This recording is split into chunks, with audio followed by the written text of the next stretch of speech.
Buhari must sack IGP Idris, service chiefs, Arewa youths. Northern youths under the auspices of Arewa Youth Coalition for Peace (AYCP) has called on President Muhammadu Buhari to sack his service chiefs, over their inabilities to tackle the killings across the country. The chairman of the coalition, Mukhtar Mohammed, made the call while insisting that the killings have severe economic implication on the livelihood of Nigerians, especially northerners.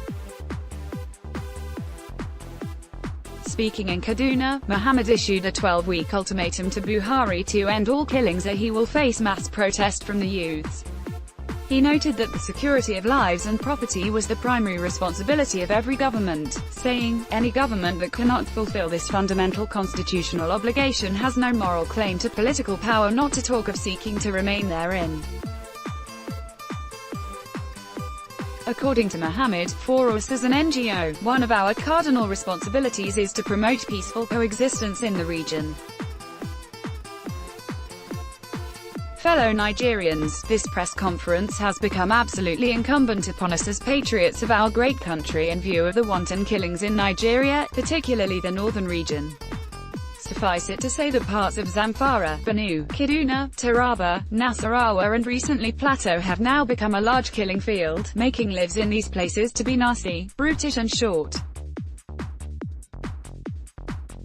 We are particularly disappointed and gravely concerned that one of the components of the tripod upon which the president rode to power in the 2015 general elections, which is the security of lives and properties, has become so grossly and ineptly managed to the extent that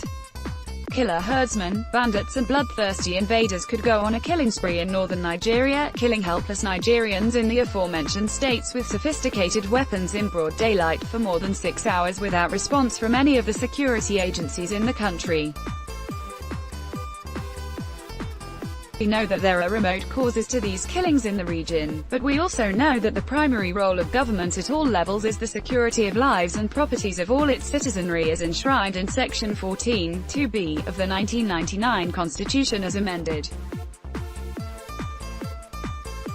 A government that cannot fulfill this fundamental constitutional obligation has no moral claim to political power, not to talk of seeking to remain therein. If our country's security architecture is federalized, then the President and Commander-in-Chief of the Armed Forces must be held responsible for the death of any citizen from the activities of purveyors of terror, evil and nihilism. On July 3, 2018, 7 policemen and 1 civilian were killed at a checkpoint in Galadimawa roundabout, off Airport Road, in the Federal Capital Territory Abuja by men of the underworld as they now have been known.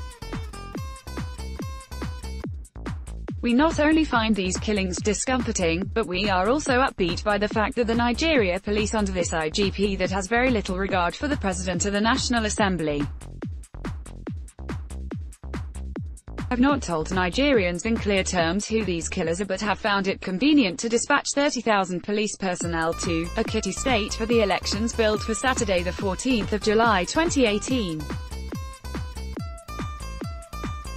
We reckon that in fulfillment of his obligation of the security of lives and properties across the Federation, the President needs the support and full cooperation of all the state governors, especially of those with whom he shares the same political party. Our stand: we demand that all the service chiefs including the IGP be relieved of their duties with immediate effect and replaced with competent hands that the President would actively support to do their job toward ensuring that the sacredness and sanctity of human lives are restored in our country. That the police must not only be adequately equipped and trained on covert counter-terrorism techniques, but that the recent protest by some police officers in Borno State due to 6 months of unpaid salary arrears constitutes a national embarrassment and must be resolved within the next 1 week.